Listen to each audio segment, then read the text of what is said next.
सो hey guys, कैसे हैं आप लोग। आई होप आप सभी अच्छे ही होंगे। तो आज की इस वीडियो में हम प्रैक्टिस सेट 105 लेके आए हैं और ये मैथ से संबंधित होंगे। तो आज हम मैथ के प्रत्येक टॉपिक से एक एक प्रश्न को लेके आए हैं जो आपके एग्जाम के लिए बहुत ही ज़्यादा इंपॉर्टेंट होंगे। तो आप लोग वीडियो के अंत तक बने रहिएगा। पहला क्वेश्चन है, 18 पुरुष 5 दिनों में 360 रुपये अर्जित कर सकते हैं, तो 15 पुरुष 9 दिनों में कितनी धनराशि अर्जित करेंगे, आपको ये बताना है। ठीक है, ये एमडीएच मसला से संबंधित प्रश्न होंगे। इसमें इस तरह के प्रश्न में क्या करना पड़ता है, काम और रुपया को हमेशा नीचे रखना पड़ता है। बाकी इसके अलावा कुछ भी क्वेश्चन में रहेगा, कुछ भी, तो उसको ऊपर में रख के काट कूट करके आंसर निकालना है, कुछ नहीं करना है। 18 पुरुष है तो ऊपर में रखेंगे। 5 दिन किया, 5 ऊपर में रखेंगे। 360 रुपया कमाया तो रुपया नीचे। ठीक है, 18 पुरुष 5 दिनों में 360 रुपया कमाया। ठीक है, फिर कराएगी। फिर 15 पुरुष है, 9 दिनों में कितने रुपया कमाएंगे, तो नीचे में x रुपया कमाएंगे। x का वैल्यू निकाल लीजिए।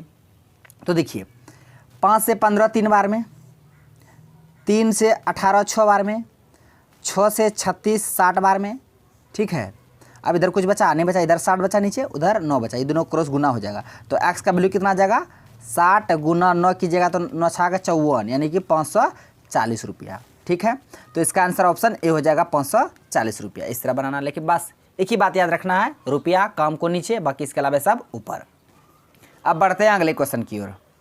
क्वेश्चन है कि जब एक वस्तु के मूल्य में 20% की कमी की जाती है तो इसकी बिक्री में 80% की वृद्धि हो जाती है। यानी कि जिस वस्तु के मूल्य में 20% की कमी की जाती है, उसी वस्तु की बिक्री में 80% की वृद्धि हो जाती है। तो बिक्री पर कुल प्रभाव क्या पड़ेगा, क्या था, आपको ये निकालना है। ठीक है, ऐसे प्रश्न को कुछ नहीं करना, ए बी वाला फार्मूला पे बैठा के बना लीजिएगा। कैसे, ए बी वाला फार्मूला कैसे होता है, ए प्लस बी प्लस ए इंटू बी बाय 100, ये फार्मूला होता है ना, इसी में बैठा लीजिए, बस आपका काम निकल जाएगा, हो जाएगा, आंसर निकल के आ जाएगा। परसेंट है, कई बार बिंदा दे दिए, परसेंट है। तो यहाँ देखिए 80% की वृद्धि हो रहा तो प्लस में, अब 20% का कमी हो रहा तो 20 माइनस में। जो वृद्धि होगा उसको पहले प्लस में लिखना है और जिसमें कमी होगा उसको माइनस में लिखना है। तो 80 माइनस 20, और फिर यहाँ प्लस माइनस क्या होता है, माइनस, 80 गुना 20 हो जाएगा। फिर यहाँ 80 गुना 20 बटे 100 तो 100, 80 में 20 गया 60, माइनस 1 जीरो यहाँ तो 1 जीरो यहाँ, 1 जीरो यहाँ काटा तो 1 जीरो यहाँ काटा, यानी नीचे जितना जीरो काटिएगा ऊपर में भी उतना ही जीरो काटना पड़ेगा। अब नीचे में तो कुछ बचा नहीं, ऊपर में क्या बचा, 8 दो ना 16, तो 60 में 16 घटेगा, 10 में से 6 गया 4, 5 में से 1 गया 4, यानी कि 44% का क्या हो गया, प्लस में आया तो वृद्धि हो गया, माइनस में आता तो कमी हो जाता। तो इसका आंसर ऑप्शन डी हो जाएगा, 44% का वृद्धि हो जाएगा। ये फॉर्मूला आप याद रखिएगा, इस फॉर्मूला पे बहुत सारे क्वेश्चन बनते हैं। नेक्स्ट ये बोट एंड स्ट्रीम से है, नाव धारा से संबंधित प्रश्न है, बहुत ज़्यादा इंपॉर्टेंट है। एक नाव है, अनुप्रवाह और ऊर्ध्वप्रवाह। अनुप्रवाह मतलब हुआ अनुकूल, धारा के अनुकूल, यानी कि जिस दिशा में धारा बह रही है, नदी की धारा जिस दिशा में बह रही है उसी दिशा में अगर हम नाव को चलाएंगे तो वो धारा के अनुकूल हो गया स्पीड। अगर जिस डायरेक्शन में नदी की धारा बह रही है उसके विपरीत डायरेक्शन में अगर नाव को चलाएंगे तो हो गया विपरीत, है ना, प्रतिकूल, यानी कि ऊर्ध्वप्रवाह।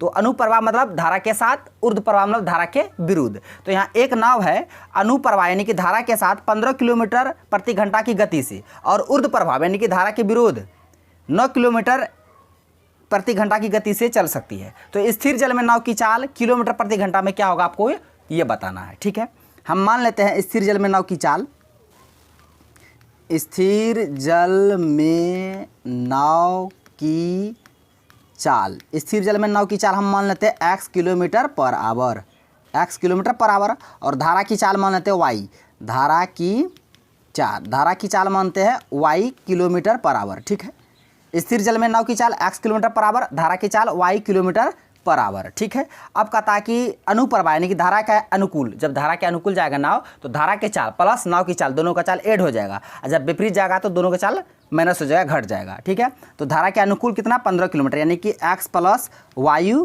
कहते हैं, वाही बराबर 15 किलोमीटर, और प्रतिकूल में x माइनस वाई कितना जा रहा है, 9 किलोमीटर। तो x माइनस वाई बराबर 9, बस कुछ नहीं करना है इसमें। अगर ऐसे ही क्वेश्चन आएगा एक प्लस में एक माइनस में, तो x का मान कैसे निकाला जाता है, तो देखिए दोनों को जोड़ दीजिए, यानी कि 15 और 9 को जोड़ दीजिए और 2 से भाग कर दीजिए, 15 और 9 24, भागा 2 काटिएगा तो 12 आ जाएगा। अगर इसी में से अगर y का मान आपको निकालना हो तो दोनों को माइनस कर दीजिएगा, डिफरेंस ले लीजिएगा, 15 माइनस 9 कर दीजिएगा, तब 2 से भाग कर दीजिएगा। तो 15 में से 9 गया 6 बटे 2, कट जाएगा 3। तो देखिए, तो ऐसा जब भी आपके एग्जाम में आए इक्वेशन 2 तो x का मान ऐसे निकलेगा, दोनों को जोड़ दीजिएगा, 2 से भाग कर दीजिएगा तो x का मान निकल के आएगा, और दोनों को घटा के 2 से भाग कर दीजिएगा तो y का मान निकल कर आएगा। अब यहाँ क्वेश्चन में क्या क्या मांग रहा है कि स्थिर जल में नाव की चाल, यानी कि स्थिर जल में नाव की चाल कितना माने थे x का वैल्यू कितना आया था, तो x का वैल्यू 12 निकल कर आया था। तो इसका आंसर ऑप्शन बी हो जाएगा, 12 किलोमीटर पर आवर होगा स्थिर जल में नाव की चाल। अगर पूछते धारा के चाल तो धारा की चाल कितना आया था, y का मान 3 किलोमीटर, जो पूछता वो आंसर आपका हो जाता। इस तरह से बनाइएगा। नेक्स्ट है कि एक गाड़ी है, पहले घंटा में 40 किलोमीटर, अगले 2 घंटा में 115 किलोमीटर और अगले 1 घंटा में 45 किलोमीटर की दूरी तय करती है।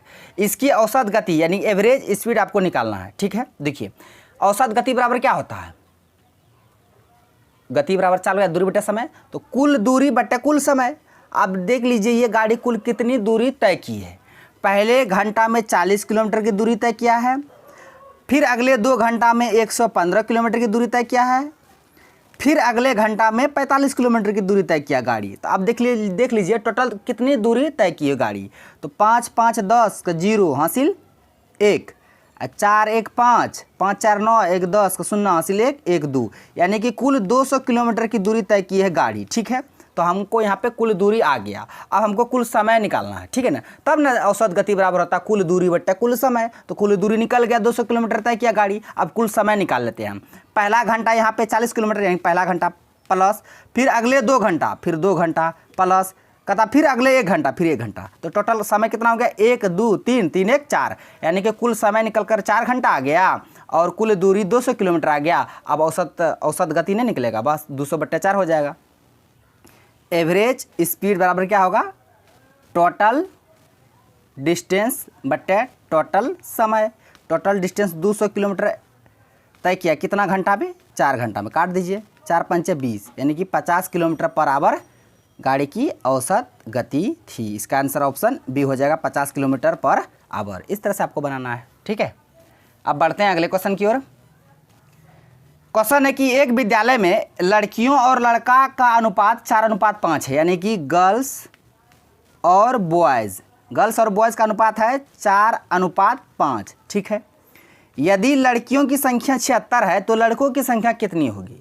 तो मान देखिए यूनिट में लड़कियों की कितना है, यूनिट में 4 है, तो बस वही 4 का बराबर कितना 76 है, यानी कि 4 यूनिट का वैल्यू 76 दिया है, तो 1 यूनिट का वैल्यू कितना निकल कर आ जाएगा, यानी कि 4 यूनिट का वैल्यू 76, तो 1 यूनिट का वैल्यू 19 है, नहीं हाँ 19 चौके 76, 19 आ जाएगा। 1 यूनिट का वैल्यू 19 आ जाएगा। ठीक है, अब कहता है लड़कों की संख्या, जब 1 यूनिट का वैल्यू 19 है तो 5 यूनिट का वैल्यू कितना आ जाएगा, 19 गुना 5, 19 5 95। ठीक है, तो 95 लड़का हो जाएगा। तो इसका आंसर ऑप्शन डी हो जाएगा। लड़की की संख्या टोटल कितना है 76, लड़का की संख्या कितना है 95। ठीक है, और ये 76 95 को 76 और 95 को अगर काटिएगा तो बस वही अनुपात निकलेगा, 19 चौके 76, 19 5 95, यानी कि 4:5 निकल कर आएगा। वही दिया था यहाँ पे 4:5। तो यहाँ पे लड़का की संख्या मांग रहा था, लड़का कितना 95 हो जाएगा। इसका आंसर ऑप्शन डी हो जाएगा। नेक्स्ट है, ये भी क्वेश्चन बहुत ज़्यादा इंपॉर्टेंट है। 2 संख्याओं का महत्तम समापवर्तक यानी कि HCF और लघुत्तम समापवर्ती LCM क्रमशः 21 और 84 है, यानी कि HCF आपको दिया हुआ है 21, LCM दिया हुआ है आपको 84। ठीक है, तब उसके बाद कहता है 2 संख्या का अनुपात, जो 2 संख्या का HCF 21 है, LCM 84 है, उन्हीं 2 संख्या का अनुपात दिया हुआ है। मान के चलिए पहली संख्या अनुपात दूसरी संख्या, कितना दिया हुआ 1:4 दिया हुआ है। ठीक है, ये पहली संख्या माने है, ये दूसरी संख्या माने है, और इन संख्याओं का अनुपात दिया हुआ 1:4 दिया हुआ है। तो 2 संख्याओं में सबसे बड़ी संख्या क्या होगी, यानी 2 संख्याओं में से बड़ी संख्या क्या होगी वही आपको निकालना है। ठीक है, 2 संख्या तो होबे करेगा जिसका LCM HCF दिया हुआ है, उन दोनों संख्या में कौन बड़ा है उसी को आपको निकालना है। इसको बनाते हैं कैसे, देखिए, चाहे HCF से भी आप बना सकते हैं, LCM से भी आप बना सकते हैं, जिससे भी आप बनाइएगा आंसर सेम आएगा। ठीक है, पहले हम HCF से बना देते हैं। HCF दिया हुआ 21, अब ये 2 संख्या है, यूनिट अनुपात में है 1:4, इन दोनों का HCF कितना आता है, 1 और 4 का HCF 1 आएगा, तो वही 1 यूनिट का वैल्यू आपको कितना दिया है यहाँ पे HCF 21।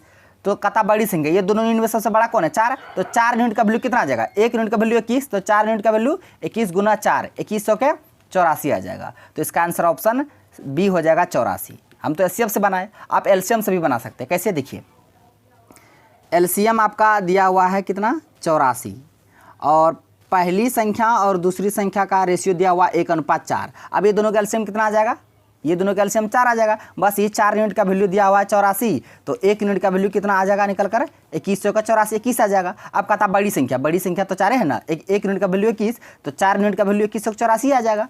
तो इसका आंसर जो होगा ऑप्शन बी हो जाएगा 84।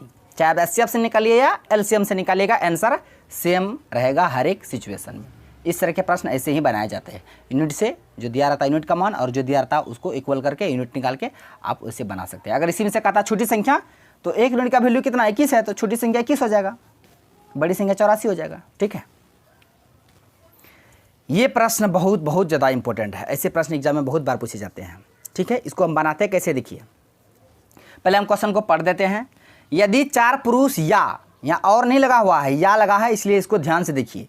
यदि 4 पुरुष या 5 महिला एक गुलाब के खेत की खेती 30 दिनों में कर सकते हैं, यानी कि 4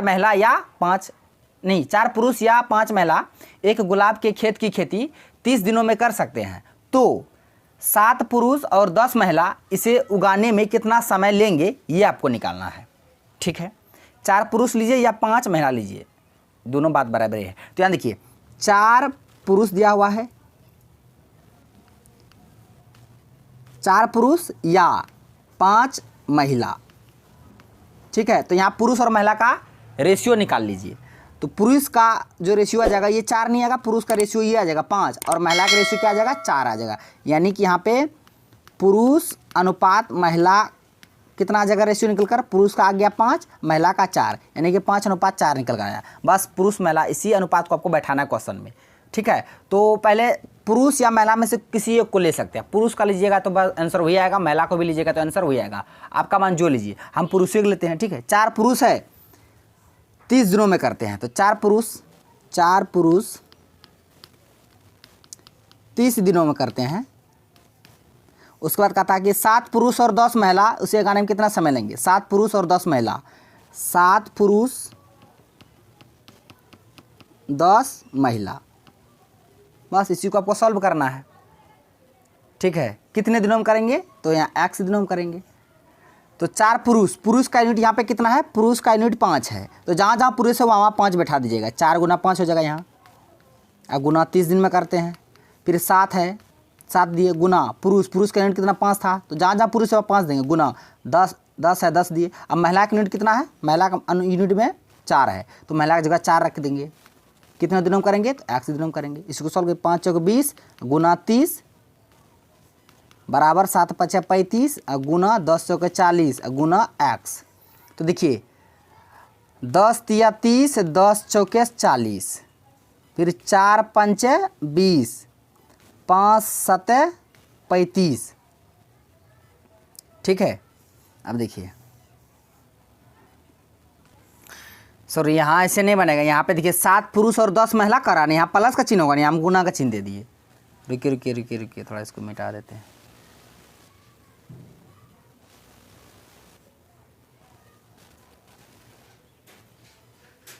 यहाँ प्लस होगा ना, 7 पुरुष और 10 महिला कितने दिनों में, यहाँ प्लस होगा। अब बनाइए 4 पुरुष है, पुरुष की जगह 5 रखेंगे, गुना 30, 7 गुना पुरुष का यूनिट 5 है, प्लस 10 गुना महिला का यूनिट 4 है, कितने दिनों में, x दिनों में करेंगे। तो 4 5 20 गुना 30, यहाँ 35 प्लस 10 40 गुना x।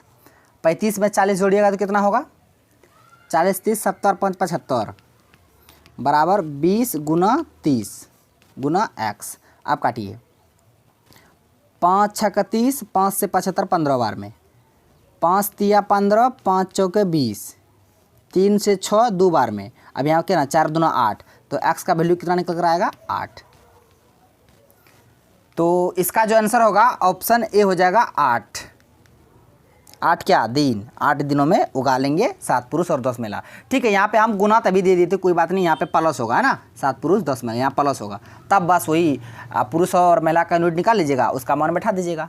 ठीक है, ये दोनों में से पुरुष और महिला में से किसी एक को ले लीजिएगा, और बाकी अगले इक्वेशन ये दोनों आपस में बराबर हो जाएगा, तब x का वैल्यू निकाल लेते। इस तरह से बनाते। ठीक है, अगर आप फिर भी नहीं समझे तो और एक बार बना देते हैं। ठीक है, कोई बात नहीं है। देखिए यहाँ 4 पुरुष या 5 महिला है, तो वही 4 पुरुष बराबर 5 महिला, तो पुरुष और महिला का अनुपात निकाल लिए 5:4। बस आप तभी हम पुरुष से बना, आप महिला से बना सकते हैं, महिला से बनाते हैं। 5 है 5 दिए, महिला दिए, कितने दिनों में करते हैं 5 महिला? 30 दिनों में। फिर कहता है 7 पुरुष और 10 महिला, 7 पुरुष पी लिख देते हैं, क्या पुरुष 10 महिला 10 एम, कितने दिनों में करेंगे? तो x दिनों में करेंगे। बस x का वैल्यू निकाल लीजिए। महिला है 5 गुना महिला का यूनिट क्या आया है 4, तो जहाँ जहाँ महिला वहाँ 4 बैठा दीजिए, गुना 30। 7 पुरुष का यूनिट कितना 5 आया था, 5 देंगे, प्लस महिला कितना 10, महिला जहाँ जहाँ 4 बैठाना है, गुना x। फिर 5 चौक 20 गुना 30, यहाँ 7 5 35 प्लस 10 40 गुना x, 40 35 75 गुना x, इधर बच जाएगा 20 गुना 30। बस अब इसको काटना है, तभी जैसा काटे थे काट दो। 15 दूना 30, 15 5 75, 5 चौके 20 और 4 दूना 8, तो वही x का वैल्यू कितना निकल कर आ जाएगा 8 दिनों में करेंगे। ठीक है, चाहे आप पुरुष से बनाइए या महिला से, आंसर सेम आएगा। सर वहाँ तभी गुना कर दिए थे ना, प्लस होगा वहाँ। नेक्स्ट है कि 4 संख्याओं में से पहली 3 संख्याओं का औसत 18 है और अंतिम 3 संख्याओं का औसत 20 है।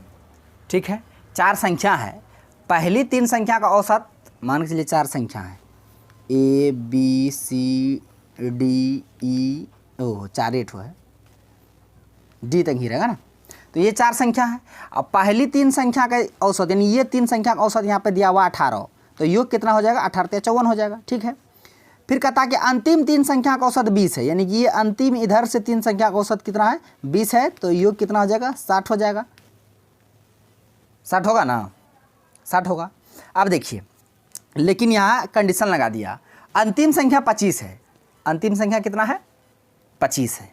देखिए ये अंतिम, ये तीनों संख्या का योग आया है 60, और अंतिम संख्या मान के चलिए यहाँ D का मान 25 है, D का मान कितना है 25 मान लिया, अंतिम संख्या 25 दिया हुआ ना, तब B और C का मान कितना निकल कर आएगा, तीनों का मान 60 है और D का मान 25 है, तो 60 में से अगर ये 25 को घटा दीजिएगा, डिफरेंस कर दीजिएगा, तो कितना निकल कर आ जाएगा, 10 में से 5 गया 5, यहाँ 5 दूंगे 5 में दूंगे 3, 35 आ जाएगा। ये 35 किसका मान आया, B और C का मान आया, B और C का, ये B C का मान आया 35। ठीक है, अब B C का मान 35 है, यानी B C का योग 35 है, और ये A B C ये तीनों का मान कितना है 54 है, तीनों का मान 54 है। अब B C का मान 35 है, A B C में B C घटा देंगे, यानी कि A plus B plus C का मान 54 है योग, और B प्लस C का योग कितना 35, इसको अगर घटाएंगे तो ये तो कट जाएगा ना, तो इधर बचेगा A, इधर बचेगा कितना 14 में 5 गया 9, 1 19 बचेगा। तो हमको क्या मांग रहा था क्वेश्चन में, पहली संख्या A ही माने थे ना, बस वही A का मान निकालना था, A का मान कितना आ गया 19 आ गया, तो इसका आंसर ऑप्शन B हो जाएगा। इस तरह से बनाते हैं। ठीक है, अब बढ़ते हैं अगले क्वेश्चन की ओर। क्वेश्चन है 102 किग्रा मिश्र धातु है, ठीक है, तांबे और जस्ता।